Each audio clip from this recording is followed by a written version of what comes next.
gonna matter the cost. He steps out from behind the door. No weapon, no backup, no plan that's going to save him. Just Frenchie, standing in front of a god, buying the woman he loves 30 more seconds of life. And before he dies, before the show takes one of its most beloved characters and just ends him, he looks Homelander dead in the eyes and says, "I bet you never danced a day in your life." That line, that specific line, delivered in that moment. That is what 5 seasons of The Boys has been building toward. Not the Oval Office coup, not the radiation experiment, not the virus. A man who spent his whole life running from guilt, choosing love over survival one final time. I need to talk about this episode. All of it. Because it's a lot. Episode 7 of The Boys Season 5 just aired, and the internet is genuinely in mourning right now. Not the performative, Twitter grief kind. The kind where people are sitting in silence after the credits roll, not ready to move on yet. This episode does everything. It gives us Homelander crushing a president's skull on screen.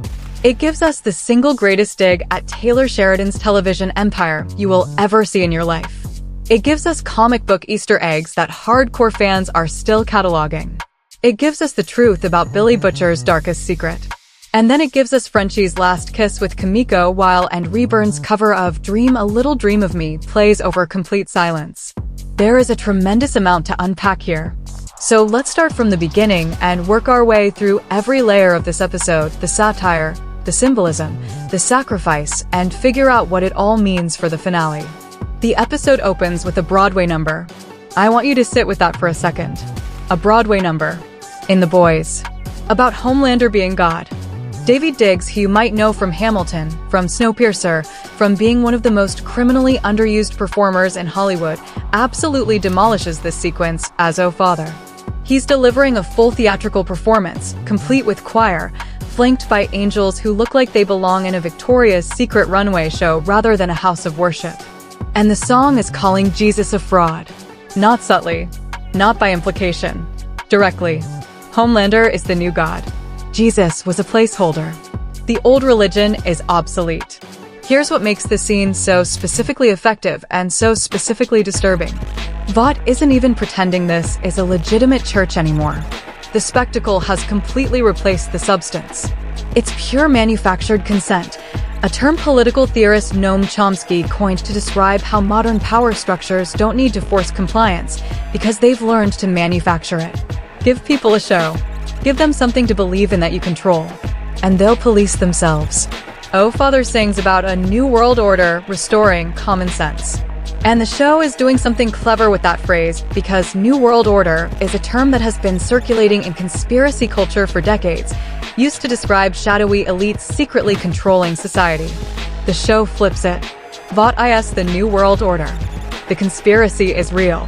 And they're announcing it out loud in a musical number because they've gotten so powerful that they don't need to hide anymore. An American God. Visible, tangible, marketable, controllable. That's what Vought is building. And Homelander, who has spent 5 seasons desperately needing people to love him, has finally stopped wanting love. He wants worship. And those are very different things. Homelander sits behind the resolute desk with his feet up. In the comics, and longtime fans will recognize this immediately, there's an iconic moment where Homelander stages what's essentially a soup coup at the White House. The show took a completely different path to get to this moment, bypassing entire comic storylines, but it arrived at the same destination. He is done pretending. All season, President Calhoun has been a puppet. Fetching drinks. Smiling for cameras. Existing as the thin layer of democratic legitimacy that Vought needed to maintain the illusion that America still had functioning governance. That illusion ends in this episode in the most Homelander way imaginable. Calhoun, bless him, points out that Homelander doesn't actually have the constitutional authority to disband Congress. So Homelander crushes his skull. Just like that. Mid-conversation. Because Homelander's relationship with pushback has always been the same. He tolerates it until he doesn't, and the threshold keeps getting lower. In Season 1, he'd just fly away. In Season 3, he'd make threats. Now he's crushing the president's head in the Oval Office because the man said the word authority in a way he didn't like. The deep insecurity that has always driven Homelander's violence is the same. What's changed is the cost-benefit calculation. Before, there were consequences to consider. Now there aren't. The V1 has removed the last physical threat to his existence. The institutional checks are gone. The one thing that kept even a tiny fragment of restraint in place, the possibility of consequence, has evaporated completely. Ashley steps up, terrified, completely unqualified.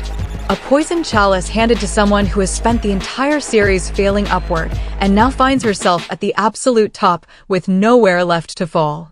She is the perfect replacement. Because a genuinely capable president might resist. Ashley just wants to survive. Over with our anti-heroes, Huey is listening to Billy Joel's Goodnight Saigon. If you don't know that song, it is about Vietnam veterans. About going into a war that couldn't be won. About the brotherhood of people who fight together knowing the odds are catastrophically against them. The specific lyric that matters, we will all go down together. Huey isn't picking that song randomly. He's processing the fact that this team, this broken, exhausted, blood-soaked collection of people, is probably not all making it out of this alive. And that the only thing left is to go down swinging. But before anyone goes down, there's a plan. A desperate, genuinely terrifying plan. The team has moved a radiation chamber from Fort Harmony to the school. The objective, expose Kimiko to weaponized uranium and hope that her healing factor absorbs enough radiation to essentially weaponize her biology against Homelander, burning the V1 out of his blood from the inside. Think about what they're actually asking her to do. Her healing factor has limits. The show has been quietly telegraphing all season that Kimiko's regenerative ability is degrading, similar conceptually to what happens to Wolverine in the later X-Men comics, where decades of healing factor use eventually starts taking a toll. They're asking her to take a biological threat that would kill an ordinary person and absorb it completely, on the hope that it produces a weapon. It's not a plan. It's a prayer dressed up as a plan. And it fails. Partially because Frenchie can't watch the woman he loves dissolve in front of him. And partially because nothing in the show has ever gone the way it was supposed to. Okay, lighter moment. We need it. The boys infiltrate Vought Studios. The Seven is officially disbanded. The entire VCU, the Vought cinematic universe, is being rebooted from scratch with Homelander as the sole centerpiece. Everyone else is being erased from the mythology. And then, this moment, Eagle the Archer is starring in a new show written by what is described as a Taylor Sheridan AI that doesn't take notes. For context, Taylor Sheridan is the creator of Yellowstone, Tulsa King, 1883, 1923, Mayor of Kingstown, and about 15 other shows that are all running simultaneously on Paramount. The man produces television at a pace that has prompted legitimate industry conversation about quality control. The AI that doesn't take notes is a very specific, very pointed joke about what happens when prolific output starts to outpace editorial oversight. The fake show's plot, Starlight trying to build strip malls on rural land, is a direct parody of the Yellowstone conflict between the Dutton Ranch and encroaching development. It's Vought manufacturing a culture war narrative. Rural versus urban. Traditional versus modern. The elites stay safe, while the working class fights each other over a storyline that was written to keep them distracted. The boys doing media criticism through a fake television show within the actual television show is exactly the kind of layered satire that makes this series different from every other superhero story on the market. Sister Sage is falling apart. Her grand strategy, the master plan she built around being the smartest person alive, has a crack in it that no amount of intelligence can fill. She didn't account for love. Specifically, she didn't account for Stormfront being the variable that pulled Soldier Boy and Homelander together in a way her models couldn't predict. Frenchie eventually reaches her. Not through logic, through her grandmother. Sage once tried to use her abilities to cure her grandmother's leukemia. The doctors ignored her. A genius child with a solution to terminal cancer, dismissed because of who she was and where she came from. The pain of that rejection, of having something real to offer the world and being told it didn't matter, is still inside her. Buried under the cold calculation. Still there. Meanwhile, Homelander brings Soldier Boy to Homelander Land, his newly branded theme park, and tries to bond. Gives him a restored shield. Presents him with a new suit. Tries to offer him a role in the God Empire he's building. Soldier Boy looks at all of it and says, "No thanks." He wants to go to Bogota for drugs and women. He calls Homelander weird. He explicitly tells him he's no god. And here's the thing that's so important about what Homelander does next. He doesn't kill him. He's furious. He's humiliated. But he knocks Soldier Boy out and puts him back on ice instead of eliminating the threat. Because Homelander, underneath the immortality and the god complex and the crushed presidential skull, still needs a father. He's still the boy in the lab who just wanted someone to be proud of him. That psychological wound is still open. And the show is very deliberately keeping Soldier Boy alive, leaving that specific wound unresolved for the finale. Then there's the focus group. Vought screens the new Homelander religious promo, featuring an unfinished green screen Jesus handing Homelander a crown of thorns, which is honestly the funniest and most disturbing image the show has ever produced for a room of die-hard fans. The psychics scan the room. A few people have mild doubts. Not opposition. Not dissent. Just a flicker of uncertainty that isn't 100% pure devotion. Homelander orders them killed. All of them. For not being devoted enough. And Mother's Milk and Starlight have to fight their way through chaos to save people who were literally wearing Soup's Lives Matter shirts 30 minutes earlier. People who hate Starlight. People who would have cheered her death on any other day. And she saves them anyway. That's the moment Starlight gets her heroism back. Not the big speech. Not the dramatic declaration. Just a woman choosing to save people who despise her because it's the right thing to do regardless. Here it is. The reveal that recontextualizes everything about Billy Butcher this season. Kessler, the Jeffrey Dean Morgan character who has been appearing as Butcher's old military contact, is not real. He is a hallucination. A manifestation of Butcher's darkest impulses, given a face and a voice and a history to make them feel external when they've actually been internal the whole time. And the history the show reveals through this is devastating. The Falklands War. Butcher's unit. His reckless, gung-ho approach to combat, the same fearlessness and disregard for consequence that makes him effective also got every single person in his unit killed. He survived. They didn't.